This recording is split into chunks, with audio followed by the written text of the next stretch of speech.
Bom dia. Gostaria de dar as boas-vindas aos participantes do curso de atualização do tratamento e prevenção do tabagismo. Eu sou a professora Sônia, sou médica pneumologista do Instituto de Doenças do Tórax e professora da Faculdade de Medicina da Universidade Federal do Rio de Janeiro. Coordeno no IDT a unidade de telemedicina e junto com o NET, Núcleo de Estudos de Tratamento e Tabagismo, estamos coordenando esse curso de tabagismo, que está na sua segunda edição.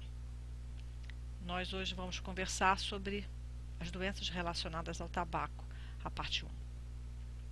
Os objetivos dessa aula são identificar a relação entre consumo de tabaco e efeitos na saúde e longevidade, conhecer os mecanismos que relacionam o tabagismo e adoecimento, identificar as principais doenças relacionadas ao tabagismo, discutir a importância e a magnitude das doenças relacionadas ao tabagismo no Brasil e, com ênfase muito maior, sensibilizar profissionais de saúde para a importância da prevenção do tabagismo como forma de promoção à saúde. O consumo de tabaco no mundo teve início no século XVI na Europa, mas foi só em 1881 que foi criada a primeira máquina de enrolar cigarros. Houve grande expansão do consumo de tabaco durante as duas grandes guerras mundiais. A OMS afirma hoje que o tabagismo deve ser considerado uma pandemia. As consequências para a saúde decorrentes do consumo de tabaco passaram largamente despercebidas até meados do século XX, quando surgiram os primeiros artigos científicos que relacionavam o consumo de tabaco com o câncer. Em 1964, nos Estados Unidos, foi publicado o relatório Smoking and Health sobre os efeitos na saúde causados pelo consumo de tabaco, onde assume-se pela primeira vez a existência de uma relação causal entre o consumo de tabaco e algumas formas de câncer, pulmão e laringe. Pode-se afirmar com segurança que nenhuma outra substância conhecida é capaz de provocar tantos malefícios à saúde humana quanto o consumo de tabaco. O fumo do tabaco causa mais de 50 doenças que reduzem a expectativa e qualidade de vida dos fumantes. No Brasil, morrem 23 pessoas por hora, cerca de 200 mil mortes ano de doenças associadas ao tabaco. Estima-se que 90% de todas as mortes por câncer de pulmão entre os homens e 80% entre as mulheres sejam causadas pelo tabaco. 90% de todas as mortes por doença pulmonar obstrutiva crônica também são atribuídas ao tabaco. No momento atual, os efeitos do consumo de tabaco são bem estabelecidos para um grande número de doenças, incluindo neoplasias, doenças cardiovasculares, doenças respiratórias e danos à saúde reprodutiva. A maioria dos estudos pré-clínicos e clínicos aponta a nicotina como a principal agente responsável pelo desenvolvimento da dependência ao tabaco. A nicotina é uma droga, uma substância alcaloide, que tem elevada capacidade de induzir dependência física e psicológica por processos bastante semelhantes àqueles da heroína e da cocaína. Uma vez absorvida, a nicotina atinge o cérebro em menos de 10 segundos. O uso repetido dessa droga induz tolerância, o que pode levar a progressivo aumento das doses consumidas. Existe uma relação dose-tempo-resposta, que nem sempre é linear, entre o consumo de tabaco e o aparecimento de doenças com ele relacionadas. Por exemplo, o risco de algumas doenças é maior em indivíduos mais jovens. É importante deixar claro que mesmo consumos abaixo de 5 cigarros por dia estão associados a um aumento da mortalidade por todas as causas, e em especial por doença isquêmica do coração em ambos os sexos. Então é correto afirmar que não há níveis seguros de exposição ao tabaco. E a gente pode pensar, haveria alguma estratégia que pudesse ser usada para reduzir os malefícios do tabaco ao organismo? Na verdade, as únicas estratégias seguras para reduzir o risco de doenças associadas ao tabagismo são: primeiro, não começar a fumar. E se o indivíduo já fuma, que ele faça uma tentativa séria de interromper esse hábito, de parar de fumar. Deixar de fumar é benéfico em qualquer idade, quanto mais cedo, e melhores serão os benefícios. E essa informação, essa noção tem que ficar muito clara para o fumante e para o profissional com quem ele está se tratando. Quando os fumantes param de fumar, o risco de ataque cardíaco diminui rapidamente em 50% após um ano. Reduz-se o risco de acidente vascular encefálico, que pode igualar-se ao de uma pessoa que nunca fumou após 2 a 5 anos. Todos os tipos de tabaco são perigosos?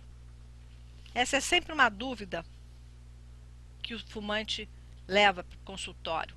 Ele acha que se ele substituir um cigarro por uma outra marca, que no rótulo aparece uma opção de light, suave, com baixos teores de alcatrão, ele está se protegendo de alguma forma.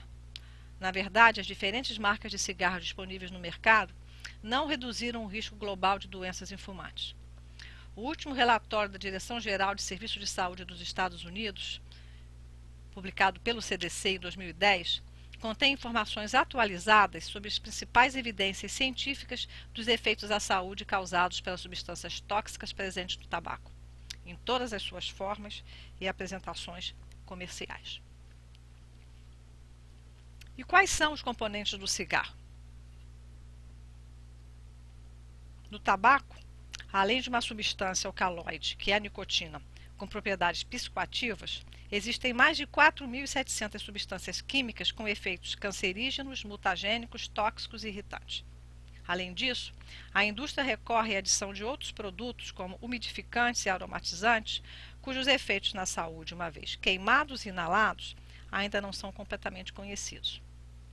Essa imagem, que mostra o cigarro e todos os seus componentes, ela é muito útil na abordagem ao paciente tabagista. Em geral, a maioria dos pacientes se surpreende ao saber qual é a composição daquela substância que ele leva à boca e que ele inala com relativo prazer. E como é a composição da fumaça do tabaco? Ela é composta de 2 fases, uma fase gasosa e uma fase particulada. A fase gasosa é composta, entre outros, por monóxido de carbono, amônia, cetonas, formaldeído e outras substâncias. O monóxido de carbono é o mesmo gás do escapamento de automóveis. E a amônia é um produto usado na limpeza doméstica, extremamente corrosiva para olhos e nariz, e a função dela no cigarro é ajudar na vaporização mais rápida da nicotina durante a queima do cigarro. Quanto à fase particulada, contém nicotina e alcatrão e uma série de derivados. E como essas substâncias da fumaça do cigarro atuam no organismo? O monóxido de carbono tem 250 vezes mais afinidade com a hemoglobina do que o oxigênio, formando um composto que é a carboxihemoglobina. A nicotina diminui o calibre dos vasos sanguíneos, aumenta o ritmo cardíaco, a pressão arterial, aumenta a adesividade plaquetária, aumenta o depósito de colesterol e, em última análise, vai provocar aterosclerose. E o alcatrão, que resulta da queima do tabaco, é formado por cerca de 43 substâncias cancerígenas. Assim, podemos afirmar que fumar pode causar e agravar doenças sistêmicas. Existe diferença entre os derivados de tabaco? É melhor ou pior fumar charuto, cachimbo, cigarro, cigarrilha? Na prática, a composição é bastante similar. O que muda é a forma, o local onde essas substâncias serão absorvidas. Quando se fuma charuto, cachimbo, a absorção se dá pela mucosa da cavidade oral. E no fumo de cigarros e cigarrilhas, a absorção se dá no pulmão.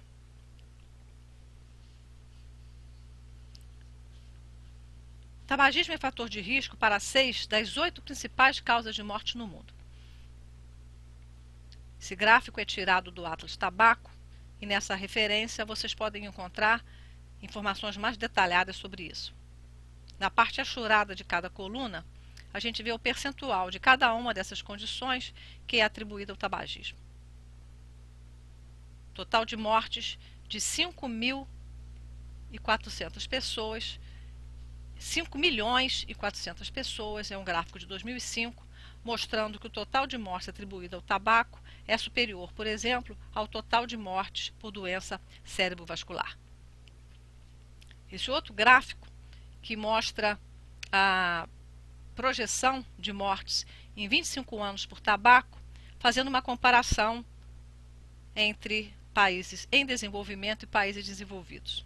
Observa-se em laranja que os países em desenvolvimento têm uma curva ascendente, enquanto em países desenvolvidos essa curva mostra uma inflexão bastante menor. Isso se justifica pelas políticas públicas que estão bastante desenvolvidas e atuantes nesses países desenvolvidos. Na verdade, hoje a indústria do tabaco, ela concentra toda a sua abordagem de mídia, tentando buscar fumantes, especialmente jovens, nesses países em desenvolvimento, onde ainda não existe uma política pública instituída para abordagem e prevenção do tabagismo. As doenças cardiovasculares têm uma íntima relação com o tabagismo. Essas doenças são incluídas no capítulo 9 da 10ª revisão da Classificação Internacional de Doenças e dizem respeito às doenças que acometem não apenas o coração, mas também a circulação pulmonar, as artérias, os vasos e ainda as doenças cerebrovasculares. As doenças cardiovasculares passaram a figurar como grupo de causas de morte mais importantes no Brasil a partir da 5ª e 6ª décadas do século passado, inicialmente em alguns estados do sul e sudeste do país. Mas a partir da década de 70, elas passaram a representar para o país como um todo o principal grupo de causas de morte em todos os estados. E dentre elas, as doenças mais importantes são a doença arterial coronariana, ou doença isquêmica do coração, e o acidente vascular encefálico. Esses dois grupos em conjunto representam mais de 60% das doenças cardiovasculares. O uso continuado dos produtos de tabaco, além de causar danos à circulação arterial, também lesa a camada interna dos vasos, levando à diminuição da luz e lentificação do fluxo sanguíneo. A nicotina, o monóxido de carbono e os radicais oxidantes componentes do fumo produzem adicionalmente hipóxia tecidual, ativação plaquetária e hipercoagulabilidade sanguínea. Na dependência da região onde esses vasos são afetados, será a manifestação clínica que o indivíduo vai apresentar. A doença arterial coronariana é uma importante causa de morbidade e mortalidade no nosso meio. E o tabagismo é o principal fator de risco modificável para a sua ocorrência. A suspensão do tabagismo melhora o prognóstico em longo prazo, tanto na prevenção primária quanto na secundária, mesmo após síndromes isquêmicas miocárdicas instáveis ou revascularização do miocárdio. A intervenção sobre o tabagismo com o objetivo de prevenção determina melhor e maior sobrevida nos indivíduos que param de fumar, em ambos os sexos, em qualquer faixa etária. E qual é a patogênese da doença arterial coronariana? Aqueles componentes que fazem parte do cigarro têm capacidade de promover ações diferenciadas e juntas elas trabalham para a lesão do endotélio vascular. Então, uma disfunção endotelial, distúrbios do metabolismo lipídico, alterações na resposta inflamatória, instabilização de placas de ateroma e favorecendo a formação de trombos. O quadro clínico característico da doença arterial coronariana é dor precordial, relacionado ou não ao esforço físico, e pode culminar, em última instância, quando há obstrução total da artéria coronária com quadro de infarto agudo do miocárdio. A doença arterial coronariana pode ocorrer também associada ao tabagismo passivo. O fumante passivo possui maior incidência de doença arterial coronariana, inclusive das formas graves, como o infarto agudo do miocárdio.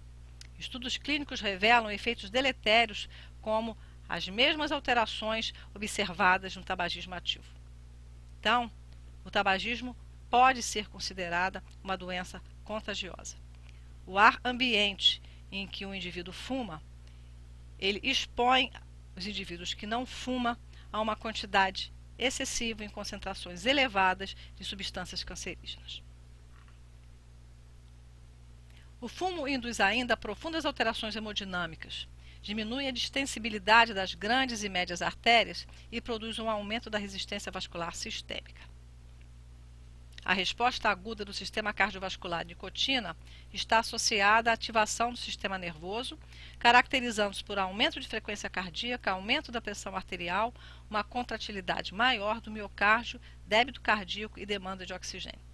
A nicotina vai estimular também a liberação de vasopressina, uma substância com grande poder vasoconstritor. O aumento da pressão arterial sistêmica ocasionado pelo tabagismo tem papel importante na morbidade e mortalidade, tanto por causa cardiovascular quanto renal, que é observado em fumantes. Estudos epidemiológicos indicam que homens que fumam 20 cigarros por dia apresentam mais que o dobro de probabilidade de ter hipertensão arterial. Experimentos em indivíduos fumantes normotensos demonstraram que ocorre uma elevação aguda de pressão arterial sistólica 2 a 4 minutos após o ato de fumar, e a pressão arterial se mantém elevada por 15 minutos subsequentes. Vê-se que o indivíduo que fuma muito, às vezes, antes que a pressão possa voltar ao normal, ele já fumou um outro cigarro. O tabagismo é considerado um fator de risco independente para a ocorrência de morte súbita cardíaca, seja em indivíduos coronariopatas ou não. A sensação do tabagismo diminui imediatamente o risco de morte súbita cardíaca. Há evidências de que a nicotina induz a ocorrência de fibrilação atrial e outras arritmias supraventriculares. E o mecanismo envolvido é a elevação de catecolaminas circulantes e a ação direta sobre o sistema de condução cardíaca, alterando a repolarização ventricular.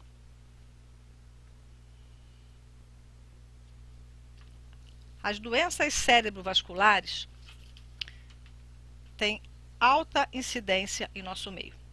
O tabagismo é responsável por 25% de todas as doenças cerebrovasculares, inclusive as do derrame cerebral.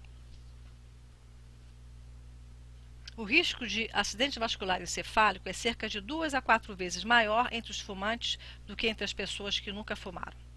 Esse risco aumenta com a quantidade de cigarros fumados por dia. O acidente vascular encefálico é resultado de uma lesão por isquemia ou hemorragia. E os sintomas se manifestam de forma súbita e podem levar a severas incapacidades. Os fumantes que sobrevivem a um episódio de acidente vascular encefálico e não param de fumar têm um elevado risco de morte por subsequente AVE. A associação causal entre o consumo de tabaco e AVE está bem estabelecida. Estima-se que fumantes possam ter um risco acrescido de cerca de 50% de virem a sofrer um acidente vascular. Esse risco é tanto maior quanto mais intenso for o consumo de tabaco. Outra condição que tem íntima relação com o tabagismo é a doença arterial obstrutiva periférica. A magnitude da doença arterial obstrutiva periférica aumenta com o número de cigarros fumados, e o tabagismo contínuo aumenta o risco de progressão para a claudicação intermitente, amputação de membro e necessidade de procedimentos invasivos. A doença arterial obstrutiva periférica é uma condição clínica de grande importância pelas limitações ou sequelas que determina e por ser indicativa de doença sistêmica degenerativa grave. A causa mais comum de doença arterial obstrutiva periférica é a aterosclerose, que responde por 90% dos casos. Outra causa menos frequente é a trombongeite obliterante, que é a obstrução das artérias e veias de pequeno e médio calibre por uma inflamação causada pelo hábito de fumar. O único tratamento possível nesses casos é a amputação.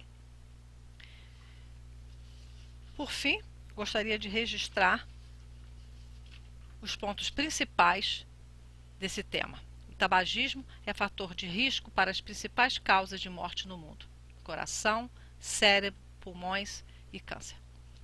O tabagismo é o principal fator de risco modificável para a ocorrência de doença arterial coronariana. O tabagismo é ainda um importante fator de risco para a doença arterial obstrutiva periférica, com consistente relação entre dose e resposta. O risco de acidente vascular encefálico é tanto maior quanto mais intenso for o consumo de tabaco.